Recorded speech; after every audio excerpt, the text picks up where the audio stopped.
Verstappen's Monaco race did not end with a crash. It ended with something far more alarming. A four-time world champion sat on the front row, ready to attack the most famous first corner in Formula One, and then his Red Bull simply died. No fight. No comeback. No warning big enough to save the weekend. Just a dead launch, a furious radio message, and a car crawling back to the pits while the championship slipped even further away. But here is where this becomes explosive. Monaco was the first race weekend under the Titan power unit rules, after the Fédération Internationale de l'Automobile closed the compression ratio loophole that had already put Red Bull's engine project under the microscope. So was this just a brutal reliability failure? Or did the new rules expose something deeper inside Red Bull's Ford-backed power unit? Because Verstappen is now 113 points behind Kimi Antonelli, Red Bull are only fourth in the constructors' standings, and even Hager's podium was dragged into a separate stewards' investigation. One team, two cars, two crises. And if Red Bull cannot explain why Verstappen's engine failed at the exact moment everyone was already watching it, then Monaco may not be remembered as a bad race. It may be remembered as the day Red Bull's entire 2026 project started to crack. Subscribe to the channel. The first thing that made Verstappen's Monaco failure so dangerous was not the failure itself. It was the timing. Because Formula One cars break. Engines fail. Gearboxes die. Sensors misread. Hybrid systems throw errors. Even the greatest teams in the world can watch a perfect weekend collapse because one tiny part decides it has had enough. But Verstappen's Red Bull did not fail in some quiet, forgettable moment. It failed on the grid. At Monaco. On the first race weekend after the Titan power unit rules came into force. And that is why nobody could simply look away. For Red Bull, this was supposed to be the beginning of a fight back. The RB22 had already taken too many hits. The Ford-backed power unit project had already been questioned. Verstappen had already suffered a retirement earlier in the season. And the championship gap to Kimi Antonelli had already turned from uncomfortable into frightening. So Monaco was not just another race. It was a test. A test of whether Red Bull could still operate under pressure. A test of whether the new power unit could survive the most scrutinized weekend of its young life.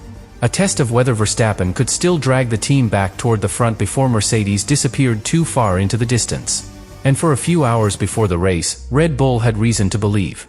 Verstappen had pace. He was not buried in traffic. He was not fighting from a hopeless position. He was on the front row, close enough to matter, close enough to threaten, close enough to make Mercedes and Ferrari watch their mirrors.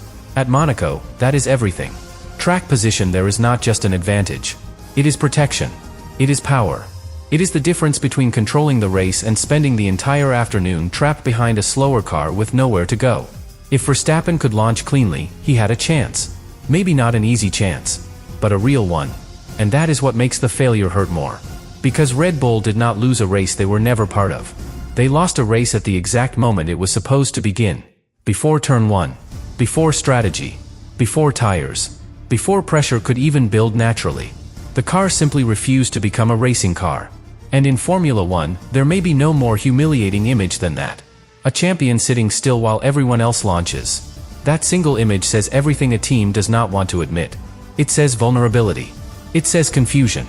It says the machine cannot be trusted when the moment demands perfection. And for Verstappen, trust has become the whole story of 2026. This new era changed Formula One from the inside out. The power units became more electrically demanding. The combustion side became more tightly controlled. The old architecture disappeared. Teams had to rethink how energy is harvested, stored, deployed, and balanced through the lap. For a fan watching from the outside, that can sound distant. But for a driver, it becomes very physical. When he presses the throttle, does the power arrive cleanly? When he prepares the car for launch, does the system respond the same way every time? When he needs full deployment, does the power unit give him everything, or does it hesitate? At Monaco, hesitation is deadly. Not always physically deadly, but competitively deadly. One slow launch can destroy track position. One poor response can drop a driver into traffic. One moment of weakness can turn a front row start into a lost afternoon. Verstappen felt the warning before the race had even started. On the formation lap, he struggled to get away cleanly. He later pointed to inconsistency in the turbo preparation phase of the hybrid power unit. That detail matters because it means the problem was not completely invisible. Something was already not behaving normally before the lights went out. He recovered enough power to reach the grid, but not enough to survive the start. That is the cruel part. The car gave him just enough to believe the race could still happen, then failed when belief mattered most. And this is where the engine controversy begins to wrap itself around the DNF. Because Red Bull's power unit was not entering Monaco with a clean emotional record. The compression ratio dispute had already made the paddock suspicious months earlier. The new rules limited the maximum compression ratio, but the original compliance checks were tied to stationary, ambient temperature conditions. That created concern that some manufacturers could achieve a higher effective compression ratio when the engine was hot and running in real race conditions. In plain English, the fear was simple. Could an engine pass the test when cold, but perform more aggressively when hot? That kind of question is exactly what Formula One teams obsess over. Because legal performance at the edge of the rules is the most valuable thing in the sport. But once rivals believe someone has found an edge they cannot match, they start pushing the governing body for clarity. And that is what happened. Ferrari, Audi, and Honda raised concerns. The Fédération Internationale de l'Automobile held discussions. Manufacturers met. And eventually, the testing conditions were tightened. From June, the compliance check would be carried out with the engine at 130 degrees Celsius, much closer to real operating temperatures. That changed the pressure around Monaco completely. Because Monaco was the first race weekend under that stricter standard. That does not mean Red Bull were illegal.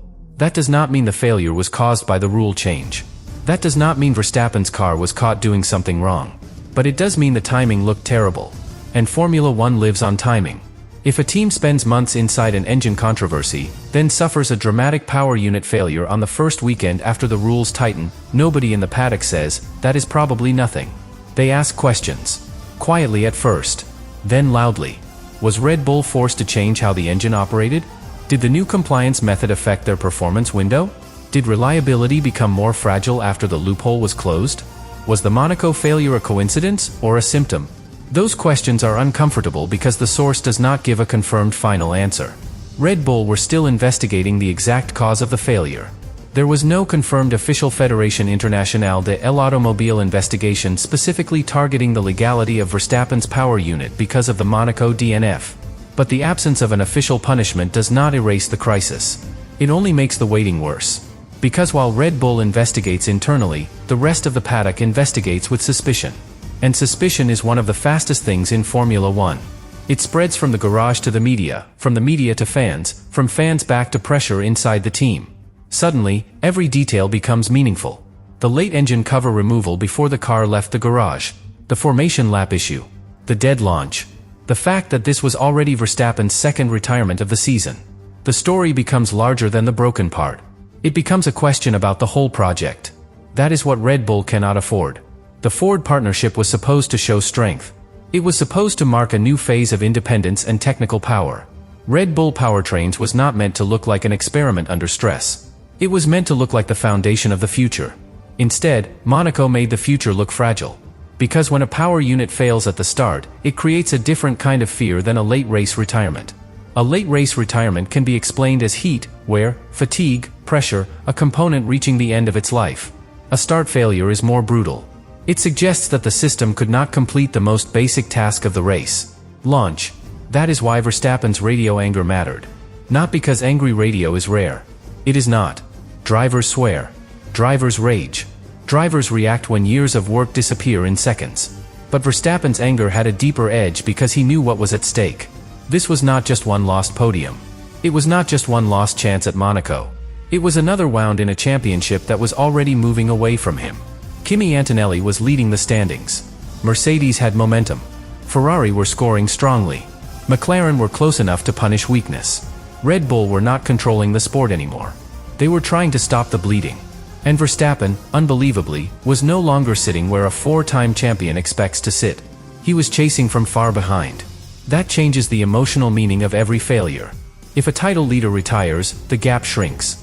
If a title outsider retires, the door closes further. After Monaco, Verstappen was 113 points behind Antonelli. 113 points is not just a number. It is a psychological wall. Every race after that becomes heavier because the driver knows he no longer has room for normal bad luck. Red Bull cannot afford normal problems. They cannot afford a normal reliability issue. They cannot afford a normal investigation cloud. They need clean weekends, and Monaco gave them the opposite. One side of the garage had Verstappen stranded before the race really started. The other side had Isaac Hadjar on the podium, but even that result came under pressure because of a separate red flag investigation involving work done on his car during the race suspension. That made the disaster feel complete. The lead driver was out. The second driver's result was questioned. The engine was under internal investigation. The team's wider regulatory history was back in the conversation. And Mercedes were winning. That combination is brutal. Because Formula One does not judge teams only by their best moments. It judges them by how they respond when multiple problems hit at once. A great team can survive one failure. Maybe even two. But when the failures connect into a pattern, the tone changes. And Red Bull's pattern after Monaco looked frightening. A power unit controversy before the season. A DNF in China. A new rule tightening before Monaco. A late inspection. A formation lap warning. A grid failure. A second retirement. A teammate investigation. A huge championship deficit. That is not a random collection of bad luck. It is the shape of a team losing control of the narrative. And once a team loses control of the narrative, every explanation sounds defensive, even if it is true. Red Bull can say the failure was isolated. Maybe it was. They can say the engine was compliant. The source does not confirm otherwise. They can say the rule change did not cause the DNF. Maybe it did not. But until they can show reliability, consistency, and performance across multiple races, the suspicion will not disappear. That is the price of failing in public. Especially at Monaco. Because Monaco is not just a race. It is a stage. Everything there feels magnified. A victory becomes legendary. A mistake becomes unforgettable. A mechanical failure becomes symbolic. And Verstappen's failure was painfully symbolic. The driver who used to launch Formula One into his own rhythm could not launch at all. The team that used to define the front of the grid watched its champion crawl away from the racing line. The project that was supposed to prove Red Bull's future suddenly looked exposed under the harshest possible light. That is why the engine controversy exploded after Monaco. Not because there was confirmed proof of an illegal Red Bull power unit. Not because the Fédération Internationale de l'Automobile had officially accused Verstappen's car after the DNF. But because the failure landed exactly where the controversy was already weakest. At the point where legality, reliability, and performance all meet. That is the heart of a power unit project. Can it pass the rules? Can it survive the race? Can it deliver the speed without braking? Red Bull now had to answer all three at once. And that is where Verstappen becomes more than just the unlucky driver. He becomes the face of the crisis. Because if Hadjar's car finishes and Verstappen's fails, people ask why. If Verstappen suffers a second retirement while the championship leader wins again, people ask whether Red Bull can still compete. If Ford's first year at this level becomes associated with grid failures and regulatory pressure, people ask whether the project was ready. If the compression loophole was closed before Monaco, and the Red Bull power unit fails immediately after, people ask whether something changed behind the scenes. Again, questions are not proof. But in Formula One, questions create consequences. They force technical scrutiny. They shape media pressure. They influence how rivals talk. They change how fans interpret future failures. They put engineers under a microscope. They make drivers more impatient. And Verstappen is not a patient driver when he believes the car is costing him chances. That is what makes the next phase so dangerous for Red Bull. They do not only need to repair an engine problem. They need to repair confidence. Verstappen's confidence in the launch system. The team's confidence in the power unit operating window. Ford's confidence in the public direction of the project. The paddock's confidence that Red Bull are not hiding a deeper weakness. And maybe most importantly, their own confidence that the 2026 concept can still be turned into a championship threat. Because right now, Mercedes do not look like they are waiting. Antonelli's victory in Monaco only sharpened the contrast. A 19-year-old converting pole into a famous win, while Verstappen's race ended before turn 1, is the kind of image that changes how people talk about an era. One driver looked like the future. The other looked trapped inside a broken present. That may sound harsh. But Formula One is harsh. It does not care what a team used to be. It does not care how many titles a driver has already won. It does not care how dominant Red Bull were from 2021 to 2024. The clock resets every season, and in 2026, the reset has not been kind.